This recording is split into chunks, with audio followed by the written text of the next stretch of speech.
João capítulo 16, versículos 8 até o versículo de número 11. Graças a Deus. Eu sei que o Wesley e o Aleph aí, e agora com o auxílio também do jovem Kevin aí, vocês vão dar um trato nesse som aí, que vai ficar uma bênção de Deus. A unção está na mão de vocês aí agora. Graças a Deus. Melhorou?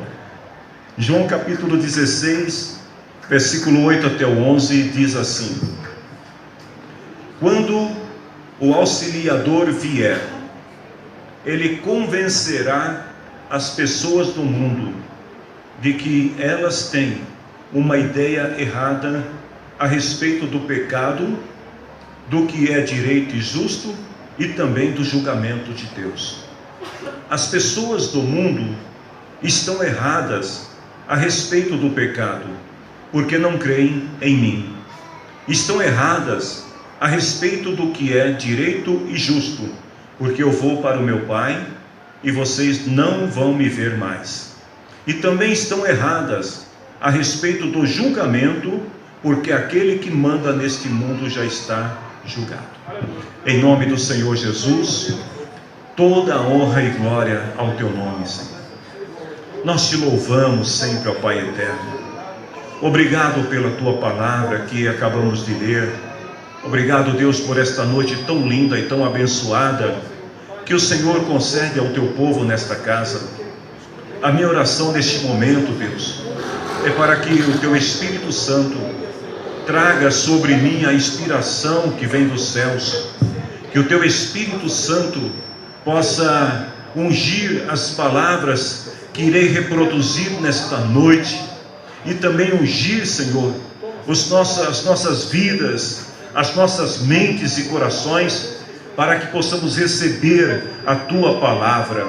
Ó Deus, seja conosco e em o nome de Jesus nos abençoe. Amém.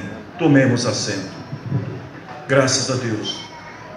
A palavra que eu pretendo compartilhar com os irmãos nesta noite é uma palavra que ela está em meu coração já tem umas 3 semanas que eu venho me deleitando e me alimentando desta palavra.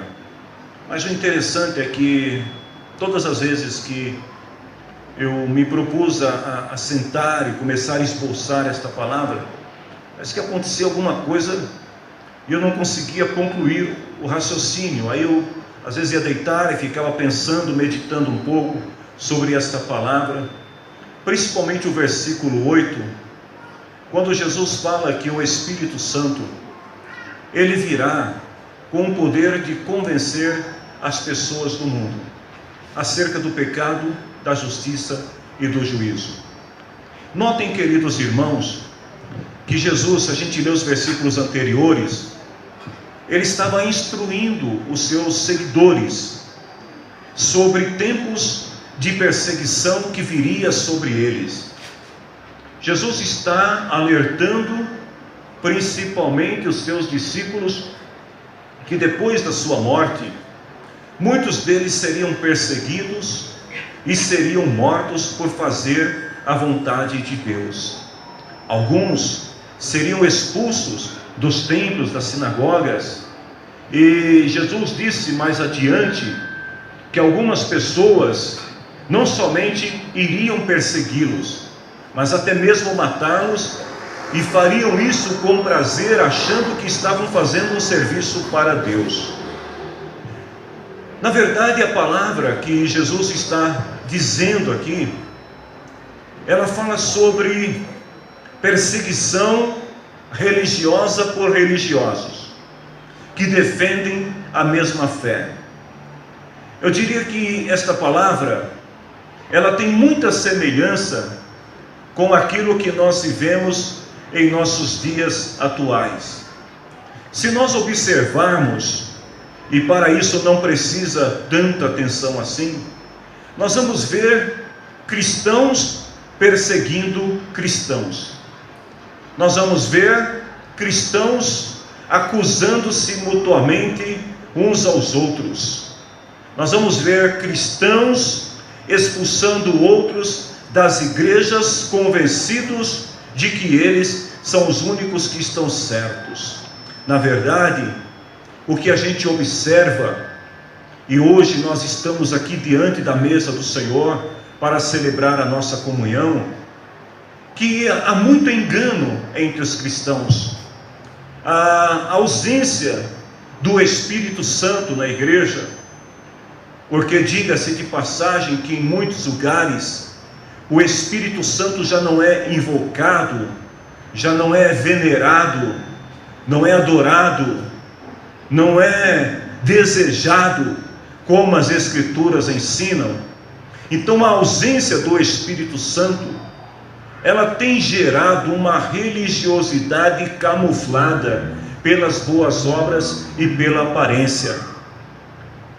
Enquanto a consciência destas pessoas, que tem uma aparência de piedade e de cristandade, mas não tem o Espírito, enquanto isso as suas consciências e corações estão carregados de soberba, de inveja, de ódio, de maledicência, de arrogância. Jesus disse que Ele enviaria o Espírito Santo para a igreja, e Ele enviaria o Espírito Santo com uma tríplice missão. Primeiro, convencer as pessoas acerca do pecado, porque muitos têm uma ideia errada acerca de Jesus. Muitas pessoas não creem em Jesus como Senhor e Salvador. Creem em Jesus como aquele que enriquece, creem em Jesus como aquele que cura, creem em Jesus como aquele que resolve os problemas de quem tem problema, mas não conseguem aceitá-lo e comprometer-se em ter Jesus como seu Senhor e como seu Salvador. Jesus disse que a missão do Espírito Santo também seria de convencer as pessoas acerca da justiça, porque as pessoas não entenderiam o que é direito ou o que é justo. Os discípulos estavam andando com Jesus e acreditando na permanência física de Jesus com eles por muito tempo. Os discípulos, eles acreditavam que Jesus ficaria com eles, estabeleceria o seu reino terreno, que eles seriam homens que desfrutariam de posições relevantes na sociedade. Então Jesus, ele diz assim: vocês estão tendo uma ideia errada acerca do meu reino, acerca da justiça, daquilo que é direito, porque o meu reino não veio para estabelecer um reino humano e terreno.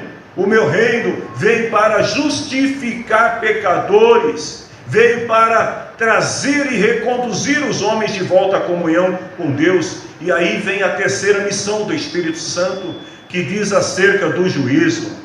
Queridos irmãos, eu tenho uma grande notícia para alguns de vocês aqui, e quero reafirmar esta grande notícia para aqueles que já sabem: o diabo já está condenado para o inferno e já está derrotado. Amém? Quem crê nisso aí, aplauda o nome do Senhor Jesus.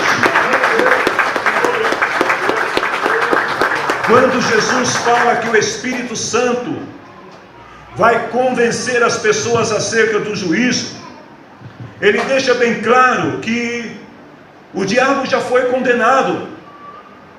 O diabo só está aguardando a sentença final, o dia em que o Senhor vai bradar dos céus e vai abrir as portas do inferno e vai lançar o diabo e os seus anjos, e infelizmente irá lançar também os homens pecadores que preferiram seguir os caminhos do diabo do que seguir os caminhos de Deus. Então, quando o Espírito Santo ele age na vida de alguém, o Espírito Santo nos faz entender que só existe um caminho para seguir se desejamos vida eterna em gozo, em paz e alegria com Deus. O caminho se chama Jesus Cristo. Se nós não estivermos em Jesus, o juízo de Deus já está declarado, a sentença já foi dada e ele diz: aquele que está no mundo já está condenado. Aleluia. Muitos seguidores de Jesus acompanharam os milagres e viram o que Jesus realizou. Muitos seguidores de Jesus viram ele expulsar demônios, viram-no curar enfermos, viram Jesus ressuscitar mortos, mas mesmo assim eles não criam em Deus. Por isso eu abro aqui um parêntese nesta pregação para dizer que eu não sou muito fã daqueles que procuram a igreja só por causa de milagre, porque tem muita gente procurando a igreja por causa de milagre, mas não crê em Jesus, quer apenas receber o milagre e depois, olha, tchau, fui. Existem muitas pessoas que às vezes vêm à igreja e pedem aos intercessores para clamar por elas, e aí a palavra do Senhor diz que Deus ouve as nossas orações, mesmo que às vezes contrariando a sua vontade natural, mas em atenção ao clamor dos seus ungidos, Deus acaba dando. Bom, já que você quer a corda para se enforcar, então eu vou te dar uma corda bem grande. E aí a pessoa pega aquela bênção e depois acaba se afastando da presença do Senhor. Por que isso acontece? Porque o pecado, ele cega o entendimento do homem. O pecado não deixa as pessoas conhecerem a vontade de Deus. Lá em João capítulo 3, versículo 18, Jesus diz que quem não crê nele já está julgado, porque não crê no Filho único de Deus. Se existe um pecado que condena os homens, se existe um pecado que leva os homens, a alma dos homens, das pessoas à perdição, é o pecado da descrença. E Jesus disse: aqueles que não creem já estão julgados. Mas agora Jesus está dizendo que o seu Espírito, ele veio justamente para convencer as pessoas acerca do pecado. E o pecado principal que ele deseja nos convencer é o pecado da descrença, de não crer em Deus, de não acreditar em Jesus. Eu penso que muitos cristãos estão errados em relação às acusações que fazem contra outros irmãos quando julgam eles pecadores. Nós temos uma característica herdada pelo nosso pai Adão, que é sempre de querer acusar, julgar e condenar as pessoas, ao invés de olhar para nós mesmos. E às vezes a gente, ao invés de olhar para nós, enxergar as nossas mazelas, os nossos erros, e procurar consertar-nos diante de Deus, a gente fica muito mais preocupado em olhar o que os outros estão fazendo. E isso acontece exatamente quando o Espírito Santo não está na vida da pessoa. Porque quando o Espírito Santo, ele está no nosso coração, na nossa vida, a gente deixa de olhar para os outros e a gente começa a olhar para nós mesmos, porque o Espírito Santo nos convence do pecado. Lá em Gênesis capítulo 3, versículo 12 e versículo 13, olha a base bíblica para isto que eu estou dizendo a vocês. Nós temos ali o relato do primeiro casal, Adão e Eva, quando eles erraram, quando eles pecaram diante do Senhor, e aí eles foram colocados diante de Deus. E o que Adão tenta fazer? Ao invés de Adão assumir a sua culpa diante de Deus, ele ainda culpa a Deus. Ele vai culpar a Deus e vai dizer que Deus é o responsável por ele ter pecado. Talvez vocês já tenham ouvido pessoas que dizem isso. Olha, a culpa não é minha, a culpa é de Deus. Porque olha só o que Adão diz para Deus. Ele fala assim: a mulher que tu me deste para ser minha companheira, Deus, eu não pedi nada para ninguém, o Senhor quis dar, e aí olha o problema que você criou para mim. Então o homem sem o Espírito de Deus, ele não reconhece o seu erro, o seu pecado, e ele vai sempre procurar alguém a quem culpar, e se não encontrar ninguém, ele vai culpar o próprio Deus, e vai dizer assim: eu não pedi para vir ao mundo. Eu não pedi para nascer. Eu não pedi para ser seu filho. Eu não pedi para ser sua esposa. Eu não pedi para fazer parte dessa família. Então a gente sempre vai querer dizer assim que Deus é o culpado, que Deus é o responsável. Aí tem aqueles que até dizem assim: melhor que eu tivesse morrido, não tivesse nascido. Sabe o que é isso? É o pecador tentando se excusar do seu pecado. Aí Deus olha para Eva, e Eva não pode culpar a Deus, porque Adão já culpou a Deus. Mas aí o que ela faz? Ela culpa a serpente.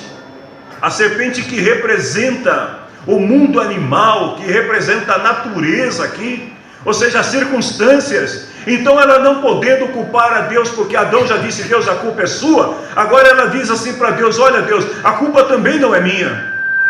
A culpa é desse bichinho aí que você colocou aí, que veio aqui, olha, e ficou aqui na minha orelha e eu acabei caindo. Então assim caminha a humanidade. As pessoas tentando se defender, colocando a culpa em Deus, colocando a culpa no Estado, colocando a culpa na sociedade, colocando a culpa na família, colocando a culpa na igreja, colocando a culpa em alguém, mas nunca aceitando que o maior problema da vida de cada ser humano não são os outros, não é o mundo ao seu redor. O problema é você mesmo, porque é o pecado que está dentro de você. E a única maneira de consertar isso, de mudar isso, é aceitando a Jesus e deixando o Espírito Santo fazer um exame, um diagnóstico completo na sua natureza, e apontando-lhe as suas falhas, as suas deficiências, para que você se autocorrija, e desta maneira você vá se desenvolvendo gradativamente em glória, até alcançar a estatura de um homem e de uma mulher que Deus deseja. Quando Paulo, lá em 1 Coríntios capítulo 11, versículo 28, diz assim: cada um examine a sua consciência, e então coma do pão e beba do cálice. Fica claro que a gente deve olhar para o nosso umbigo e não para o umbigo do outro, que a gente tem que olhar para nós mesmos e não ficar acusando os outros. Porém, vejam bem, meus irmãos, sem o Espírito Santo, isso é algo quase impossível, porque mesmo o ser humano, aquele que tenta ser equilibrado, ser perfeito, aquele que tenta ter um nível de maturidade que esteja acima dos demais, mesmo esse ser humano, em algum momento, ele vai culpar alguém pelas suas deficiências. Mas quando o Espírito Santo vem, é diferente. Eu estava escrevendo esta palavra aqui, enquanto vocês me dão um pouquinho de retorno, senão eu vou terminar um culto, bem fraquinho. A obra do Espírito Santo é convencer a pessoa acerca do seu pecado e não dos outros. Amém, irmãos? Olhe para a pessoa que está do teu lado, diga para ele assim: o Espírito Santo, ele veio para me convencer do meu pecado e não do teu. Deu para entender? Quando Jesus falou assim, que o Espírito Santo vai convencer, não é convencer você que o outro está errado, é convencer você que você está errado. Quando alguém é tocado pelo Espírito Santo, ele deixa de olhar para os erros dos outros, e ele se concentra em como ser aceito por Deus. A pessoa que tem o Espírito Santo de Deus, ele quer saber como que ele faz para ter mais intimidade com Deus. Ele quer saber como que ele faz para ter mais comunhão com Deus. Ele quer saber como que ele faz para ser um esposo melhor, para ser uma esposa melhor, para ser um filho melhor. Ele quer saber como que ele faz para ser um empresário melhor ou um empregado melhor. Ele quer saber como que ele faz para ser um cidadão melhor. Ele quer que as pessoas olhem para ele e deem testemunho de que ele ou ela é filho de Deus. A multidão, quando estava ouvindo o sermão de Pedro, lá em Atos capítulo 2, mais precisamente no versículo 38, eles ouvem a pregação de Pedro, e quando Pedro está terminando a exposição da sua pregação, A Bíblia diz assim que quando ouviram isso, ficaram aflitos e perguntaram para Pedro e para os outros apóstolos: irmãos, o que devemos fazer? Quando nós somos tocados pelo Espírito Santo de Deus e somos convencidos acerca dos nossos pecados, é este o sentimento que impera dentro de nós. A gente olha para Deus e diz assim: Senhor, o que eu devo fazer para ser melhor? Você chega para o seu conselheiro, você chega para o seu pastor, você chega para o seu discipulador e diz para ele assim: eu preciso que você me ajude. Em que você quer que eu te ajude? Eu quero que você me ajude a ser melhor, porque esta é a obra do Espírito Santo. Então vejam bem, queridos irmãos, quando a gente cria conceitos errados, sem ter o Espírito Santo, a gente sempre acaba às vezes se colocando acima das pessoas. E aí a gente começa a olhar e dizer assim: os outros estão errando, então eu também tenho o direito de fazer igual. Eu coloquei uma frase aqui, essa aqui é do pensador Aguinaldo Almeida, que diz assim: conceito errado gera preconceito, que pode cegar a mente e tornar a pessoa uma crítica contumaz de tudo que não aprova, sem levar em consideração o pensamento do outro. Conceito errado gera preconceito. Sabe por que tem muitos crentes que às vezes chega na igreja e fica bicudo com o seu irmão? Porque é preconceituoso, porque criou um conceito errado acerca do seu irmão, porque o irmão se veste diferente, porque o irmão ele tem um perfil diferente. Aí a gente, às vezes, ao invés de olhar para nós e pensar em como ser melhor, a gente começa a olhar para os outros e pensar como que o outro pode ser melhor no nosso conceito. E esse conceito, ele vai gerar o que? Um preconceito. Não um pré com acento e com if, mas sem o acento e sem o if, preconceito. Ou seja, vai gerar dentro de nós um sentimento de repulsa em relação ao outro, e de repente a gente vai se afastar daquele irmão, porque ele pensa diferente, porque ele se veste diferente, ou porque ele age diferente. Eu pergunto para vocês aqui, quem nunca ouviu alguém dizer assim acerca do seu irmão: fulano precisa mudar de vida? Você já ouviu isso alguma vez? Alguém chegar para você e falar assim: irmão, fulano precisa mudar de vida. Olha, fulano está errado. Fulano precisa se converter. Fulano não é crente. Sabe o que é isso?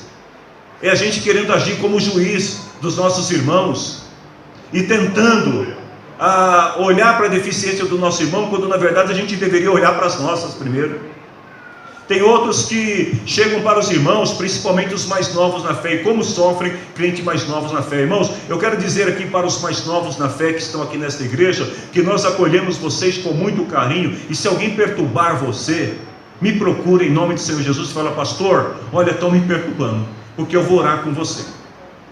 Sabe por quê? Tem muita gente que chega para os mais novos na fé, e aí fica dizendo para ele assim: olha, você tem que fazer assim, você tem que se vestir assim, olha, você tem que andar assim, olha, você não pode ser assim. Pelo amor de Deus, vamos parar com isso, irmãos, e vamos deixar o Espírito Santo de Deus fazer a obra que compete a Ele, e não a nós, de se intrometer na vida alheia e querer resolver o problema dos outros, quando isso não é competência nossa. A gente quer moldar as pessoas, a gente acha que todo mundo tem que ser do nosso jeito, quer convencer o outro a todo custo, e aí quando não consegue ainda fica dizendo assim: olha, Deus vai pesar a mão, hein? E aí o irmão fica todo atribulado, fica com medo até, e fala: eu vou fugir dessa igreja. Aí depois de um tempo o pastor vai visitar um novo crente: irmão, por que você não está indo na igreja? Não, porque o irmão lá pegou no meu pé lá e falou que eu tinha que ser assim, assado, e aí eu fiquei com medo e não voltei mais. Mateus capítulo 23. Todo o capítulo de Mateus é dedicado ao sermão que Jesus pregou, falando sobre os mestres da lei e do fariseu. Jesus diz aí que os fariseus, os mestres da lei, eles punham um fardo tão pesado nas costas dos outros, para alcançar o reino dos céus, que eles mesmos não eram capazes de carregar. O versículo 4 e o versículo 13, Jesus falou assim: eles amarram. Sabe o que é amarrar? Amarram fardos pesados e põem nas costas dos outros. Olha, você aceitou Jesus? Oh sim, eu aceitei, estou tão feliz agora de ser crente. Então, peraí, deixa eu te falar aqui o que você tem que fazer. Aí ele pega e começa a colocar um monte de carga nas costas do outro. Aí Jesus falou, eles amarram o fardo pesado, põe nas costas dos outros, que nem eles mesmos conseguem carregar, e ainda não ajuda o outro a carregar, fala, se vira. Versículo 13, Jesus falou assim, ai de vocês, mestres da lei, fariseus hipócritas, vocês fecham a porta do reino dos céus para os outros, mas vocês mesmos não entram, e nem deixam os outros que estão querendo entrar. Ou seja, além de não entrar, ainda impede quem quer entrar, fica na porta. O papel, queridos, do Espírito Santo, aliás, diga-se de passagem, abrindo um parêntese aqui, que, gente, como tem cristãos fariseus metidos a doutores em nosso tempo. Às vezes a internet é um problema sério, porque o que tem de crente metendo bedelho na vida do outro e falando do outro ao invés de cuidar da sua própria vida, que às vezes eu fico olhando aqui e falo, meu Deus do céu, será que esse povo não tem Jesus não? Por que não fala de Jesus? Por que fica culpando os outros, acusando os outros, tentando convencer os outros? Nenhum cristão pode julgar outra pessoa ou convencer outra pessoa, isso é função do Espírito Santo. Sabe qual que é a missão da igreja? A missão da igreja não é convencer as pessoas. Tem muitos cristãos que acham que a missão da igreja é convencer as pessoas. Eu estava conversando com algumas pessoas, tem até alguns que estão aqui, e eles estavam me contando um testemunho de um irmão que chegou para dois deles e falou assim, olha, vocês esperam ver a mãe de vocês um dia, a mãe morreu com Jesus, foi para o céu, está lá no céu, descansando com Deus. Aí falou assim, vocês esperam um dia ver a mãe de vocês? Aí falou, a gente espera, né? Falei, então, vocês precisam mudar de vida, que senão vocês estão tudo para o inferno. Gente, você vai convencer alguém assim? Não é papel da igreja condenar e nem julgar e nem convencer ninguém. Sabe qual que é o papel da igreja? Pregar o Evangelho. É isso que a gente tem que fazer, é nisso que a gente tem que se ocupar. A gente tem que se ocupar em anunciar o reino de Deus, anunciar a justiça de Deus, anunciar o juízo de Deus, mas sem querer ser juiz. O papel de convencimento é do Espírito Santo, é uma ação do Espírito Santo com o seu hospedeiro. Aquele que tem o Espírito Santo vai atuando dentro da vida dele, e vai mudando naturalmente, gradativamente. Irmãos, eu não estou dizendo que a igreja não tem que pregar a palavra de Deus, pastor, só está dizendo que não é para a gente aconselhar, ensinar as pessoas. Uma coisa é aconselhar e ensinar, outra coisa é você querer convencer os outros. É você querer impor a sua filosofia de vida como se ela estivesse acima do próprio Evangelho. Mateus 28:20, Jesus diz assim, que nós devemos ensinar as pessoas a obedecer o que Ele tem ensinado, e não o que a gente está querendo ensinar. O que não devemos é impor, obrigar, convencer as pessoas de que elas estão erradas, quando as pessoas não se sentem erradas. Eu vou ter que pular um pedaço da pregação, porque eu quero tomar a ceia do Senhor. Mas se você quiser ouvir ou ler toda essa palavra, você acessa independenciacomcristo.com e lá você lê toda a palavra. Tem uns irmãos aqui que ficam muito bravos comigo, mas eu já peço perdão para vocês, que esse pastor divide a mensagem em duas partes, mas não dá para dividir em duas partes, porque ela vai dar uma parte e meia só, então eu vou deixar meia. Mas vejam bem, a nossa posição, para quem tem o Espírito Santo, irmãos, e daqui a pouco nós vamos entrar na presença do Senhor, celebrando a ceia, tem que ser como a do salmista Davi. Salmo 139, versículo 23 e 24. Olha o que diz o salmista: ó Deus, examina-me e conhece o meu coração, prova-me e conhece os meus pensamentos. Aí no versículo 24 ele diz: vê se há em mim algum pecado e guia-me pelo caminho eterno. O que o salmista está dizendo? Deus, olha para mim. O salmista não está dizendo para Deus assim: Senhor, olha, examina o coração do meu irmão, prova o coração, o pensamento do meu irmão. Ele não está dizendo assim: Deus, vê se tem algum pecadinho aí no meu irmão, para que a gente possa falar e acusar e apontar ele. Não, ele está dizendo assim: Deus, vê se há em mim. Este é o espírito que a igreja do Senhor tem que ter quando nós entramos na presença de Deus. A justiça de Deus. O que é a justiça de Deus? Quase finalizando, é o ato de tornar justo o pecador. Deus, na sua misericórdia, Ele concede a justiça a todos aqueles que se arrependem. Mas a verdade, irmãos, é que nós temos dificuldade em aceitar o pecador arrependido. Nós temos dificuldade de aceitar alguém que depois de viver um tempo no mundo vem para o Evangelho. Aí a gente fica olhando e falando assim, será que é verdade? A igreja de Jerusalém desconfiou quando Paulo chegou na igreja, e ele disse que tinha tido um encontro com Jesus. Alguns irmãos se reuniram com Pedro e disseram para Pedro assim, Pedro, será que ele não é um espião no nosso meio? E quantas vezes a gente é tomado por esse espírito também, por esse sentimento, e ao invés de nós aceitarmos o pecador arrependido, a gente prefere às vezes ficar acusando ou tentando moldar ao nosso jeito. Queridos, nós não podemos questionar a Deus acerca da sua justiça, porque Deus, ele não tem a mesma percepção, a mesma visão, o mesmo conceito que nós temos, porque a nossa percepção, a nossa visão, o nosso conceito, ele é limitado à nossa natureza humana. Deus conhece as pessoas no mais profundo das suas vidas. Então, se tem alguém que pode tornar alguém justo, que pode justificar alguém, é Deus e mais ninguém. Amém, queridos? Amém. Ninguém pode chegar para o outro e bater o pé firme e dizer assim, esse está condenado e esse está justificado. As obras, por mais que elas digam, elas não podem expressar o que está no coração do homem, e só quem conhece o coração do homem é Deus. Acerca do juízo, a gente também tem dificuldade para compreender o juízo sob a visão de Deus. Como eu disse, o inferno, ele não foi criado para os homens. O inferno foi criado para o diabo e para os seus anjos que já estão condenados. Lá em Mateus capítulo 25, versículo 41, Jesus disse que muitos homens serão entregues ao domínio de Satanás e serão lançados no inferno, não porque Deus queira lançá-los no inferno, mas porque eles preferiram seguir os caminhos de Satanás. Aí Jesus disse assim, afastem-se de mim vocês que estão debaixo da maldição de Deus, vão para o fogo eterno, preparado para o diabo e para os seus anjos. Nós vamos neste momento celebrar a ceia do Senhor.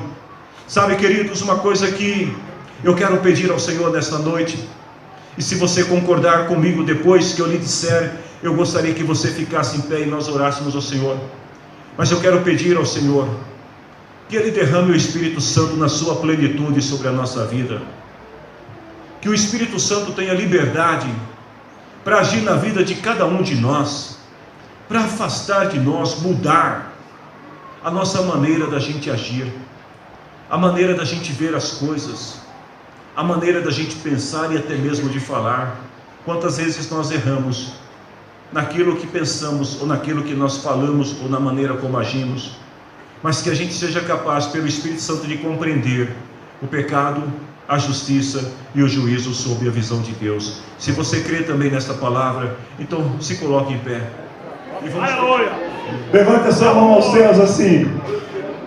O grande amor de Deus, incomparável amor, o amor de Jesus Cristo revelado por nós na cruz, o amor do Espírito Santo, nosso Consolador eterno, esteja sempre na vida de cada um de vocês, e que o Senhor vos abençoe. E lembre-se, o mais importante é o amor. Aplauda o nome do Senhor Jesus.